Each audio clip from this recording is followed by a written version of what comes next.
नमस्कार, आपका the edutech स्वागत करता है। आज हम आपसे पर्यावरण का क्षेत्र, महत्व और उसके सिद्धांत पर चर्चा करेंगे। आपके सामने यह चित्र प्रेज़ेंट है, जिसमें मानवीय क्रिया, जलमंडल, स्थलमंडल, वायुमंडल और इन सब के बीच में पूरा आपका पर्यावरण अस्तित्व में होता है। तो आइए जानते हैं क्या है अ वे टू ज्योग्राफी। पर्यावरण का अध्ययन बहुत ही व्यापक अंतःविषयिक क्षेत्र है, जिसका विषय क्षेत्र विस्तृत बहुत से क्षेत्रों को शामिल करता है, जैसे प्राकृतिक संसाधनों का संरक्षण, पारिस्थितिकी पहलू, पृथ्वी के चारों ओर के परिमंडल और प्राकृतिक संसाधनों का प्रदूषण, जनसंख्या नियंत्रण। यह जनसंख्या नियंत्रण जो है पर्यावरण के अंदर विभिन्न प्रकार के जीवों की संख्या है। सामाजिक मुद्दे जो इससे जुड़े हुए हैं, यानी पर्यावरण से जुड़े हुए हैं। पर्यावरण पर मानव जनसंख्या का प्रभाव, पर्यावरण की संवेदना, जागरूकता का विकास करना, पर्यावरण सुरक्षा और विकास के लिए लोगों को उत्साहित करना या जागरूक करना, पर्यावरण की समस्या की पहचान करना और विकास की समस्या का समाधान करने की क्षमता का विकास करना, पर्यावरण संरक्षण के लिए आवश्यक साधनों को जुटाने का प्रबंध करना, पर्यावरण कार्यक्रम का मूल्यांकन, सामाजिक, आर्थिक, पारिस्थितिकी और नैतिकता को स्थापित करना, पृथ्वी के जो मंडल हैं की पारिस्थितिकी व्याख्या, विभिन्न सूचनाओं को प्राप्त करने, संचित करने तथा सूचनाओं के आधार पर समस्याओं का निदान करना, यह सभी पर्यावरण अध्ययन की विषय वस्तु हैं। पर्यावरण अध्ययन के वर्तमान स्थिति में प्रत्येक जीव के वे कार्य हैं जिनसे पर्यावरण दूषित हो रहा है। पर्यावरण अध्ययन एक दृष्टि से पर्यावरण की स्वच्छता को प्रोत्साहित करता है तथा दूसरे से न्यूनतम कचरे की तकनीकी को विकसित करने के लिए प्रयोग करने, कचरे में कमी लाने तथा संस्थागत मानव संसाधन के विकास को प्रोत्साहित करने को भी इसका क्षेत्र माना जा गया है।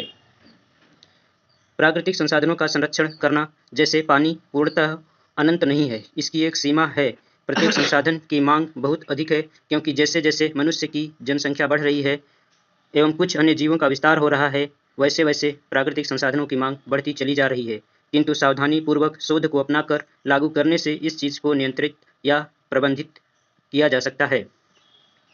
प्राकृतिक संसाधनों के शोषण एवं विस्तार से कई अन्य प्रकार की समस्याएं भी उत्पन्न होती हैं, जैसे लगातार बढ़ते जल, वायु, भूमि प्रदूषण से पारिस्थितिकी अव्यवस्था, जो कि प्राकृतिक जीव एवं वनस्पति के लिए बहुत ही खतरनाक है।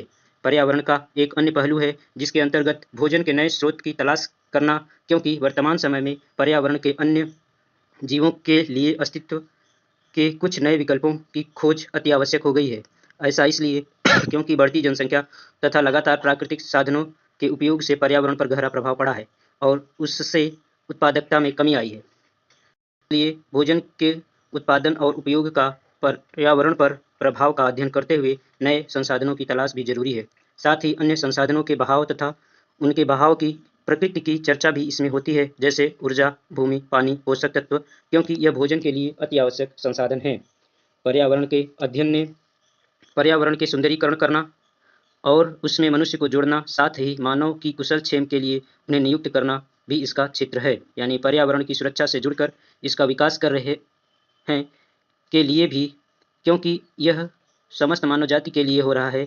जीव जंतु के लिए मनुष्य को नियुक्ति प्रदान करना, जिससे सामाजिक, आर्थिक और पारिस्थितिकी संतुलन करने तथा धारणीय विकास को प्रोत्साहित किया जा सके।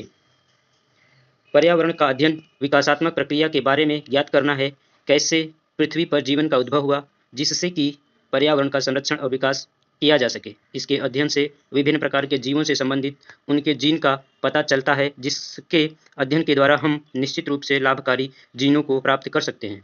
ऐसे जीन को निकालकर मनुष्य या अन्य जीवों में स्थापित करने से मानव को लाभ पहुंचाया जा सकता है। साथ ही पर्यावरण की सीमाओं को भी समाप्त किया जा सकता है या उनका विस्तार किया जा सकता है। इस क्षेत्र का अध्ययन भी पर्यावरण के अध्ययन में शामिल होता है। मानव जाति के जीवन रहने की जो संभावनाएं हैं, उसको भी पर्यावरण के अध्ययन से ही समझ सकते हैं। अतः पर्यावरण का क्षेत्र मानव जीवन के अस्तित्व को सदा बनाए रखने से भी संबंधित है। मनुष्य जिस भी प्रकार का कार्य करता है, इस संपूर्ण ग्रह पर उसका प्रभाव पर्यावरण से जुड़ा होता है। सभी जीव एक पूर्ण इकाई के रूप में इस ग्रह पर रहते हैं। यह समझना बहुत ही आवश्यक है, क्योंकि सभी का कार्य पर्यावरण पर सकारात्मक और नकारात्मक दोनों प्रभाव छोड़ता है। पर्यावरण का अध्ययन इस आधार से जुड़ा है कि पर्यावरण की संधारणीयता मानव विकास से जुड़ी हुई है। इसके साथ ही पर्यावरण के क्षेत्र में पर्यावरण अभियांत्रिकी, पर्यावरण चिकित्सा तथा पर्यावरण प्रबंधन भी शामिल है। पर्यावरण की उपयोगिता एवं महत्व, इसके अध्ययन से हम इसमें होने वाले हानिकारक प्रभाव को समझ सकते हैं। विभिन्न प्रकार के संसाधनों के प्रयोग से जो उत्पाद पैदा होते हैं या प्राप्त होते हैं, उनका पर्यावरण पर क्या प्रभाव होता है, उनको कैसे निस्तारित किया जाए जिससे कि मानव सहित अन्य जीवों को किसी प्रकार की क्षति ना हो। इसलिए पर्यावरण का अध्ययन महत्वपूर्ण होता है। साथ ही प्रदूषण, जलवायु परिवर्तन, संसाधनों का समुचित वितरण और मानवीय विकास की प्रक्रियाएं, जिसमें निर्धन और संपन्न लोगों के बीच की दूरी को कम करना, आज भी हम पर्यावरण के अध्ययन से ही सीखते हैं। पर्यावरण से संबंधित अन्य समस्याओं को भी इसके अंतर्गत हम समझ पाते हैं, क्योंकि पर्यावरणीय समस्याएं वैश्विक होती हैं और संधारणीय विकास के लिए पारिस्थितिकी एवं पर्यावरण संरक्षण के लिए कूड़ा कचरा प्रबंधन, ऊर्जा की उपलब्धता, विभिन्न वन्य आश्रित समुदायों के विकास के लिए भी पर्यावरण का अध्ययन जरूरी होता है। पर्यावरण का उपयोग सदैव से मानव अपने आवास के रूप में करता रहा है, साथ तथा उसमें उपलब्ध पदार्थों को अपने जीविका के लिए इस्तेमाल करता रहा है। अपने प्रारंभिक विकास से ही जीव पर्यावरण से सीखते हैं, क्योंकि वह उसी परिवेश में जन्म लेता है जहाँ पर अनुकूलतम दशाएं मौजूद होती हैं। यह एक और जहाँ पर्यावरण जीवों को प्रभावित करता है, तो जीव भी पर्यावरण को प्रभावित करते हैं और उसमें चलने वाले महत्वपूर्ण ऊर्जा के चरण को पूरा करते हैं। विभिन्न पदार्थों के परिसंचरण में एक घटक के रूप में भी जीव शामिल होता है तथा पर्यावरण की संरचना को पूर्ण करते हैं, जो केवल न मानव जाति के लिए बल्कि समस्त प्राणी जगत के लिए जीवन का आधार है। इसलिए इसका संरक्षण, संवर्धन तथा संतुलन बनाए रखना सभी प्राणियों का कर्तव्य है। पर्यावरण से संबंधित कुछ सिद्धांत। पर्यावरणीय बताता है कि कैसे पर्यावरण को व्यवस्थित तरीके से रखें जिससे कि हमारा अस्तित्व बना रहे। पर्यावरण का नुकसान मानव अस्तित्व के लिए गंभीर चेतावनी है। सभी जीव पर्यावरण के कारकों से घिरे रहते हैं। प्राणी मात्र अपनी जरूरतों को अपने परिवेश से ही प्राप्त करता है। जीवन को विकास करने एवं जीवित रहने के लिए पर्यावरण आदर्श दशाएं बनाता है। मृदा, जल, वायु का प्रदूषण जीवित जीवों के लिए नुकसानदायक है और महत्वपूर्ण प्राकृतिक संसाधनों को छीन करता है। पर्यावरण अध्ययन में हम प्रत्येक जीव के संरक्षण का ज्ञान पाते हैं। पर्यावरण के गुणों का संरक्षण मानव अस्तित्व का संरक्षण है। प्रत्येक पर्यावरण में जीव के विकास की एक सीमाकारी कारक मौजूद होता है, जिसे लिविंग का न्यूनतम नियम कहा जाता है। इसी के आधार पर पर्यावरण में सीमाकारी कारकों का सिद्धांत रखा गया। साथ ही जीवों की अपने पर्यावरण में एक सहनशीलता होती है और इस सहनशीलता के आधार पर सैलफोर्ड ने न्यूनतम सीमा के नियम को बदलकर सहनशीलता की सीमा का नियम दिया, जिसके अनुसार किसी भी जीव के लिए पर्यावरण के कारकों को सहन कर सकने की एक न्यूनतम व अधिकतम सीमा होती है। न्यूनतम और अधिकतम सीमा के मध्य एक उपयुक्त सीमा होती है।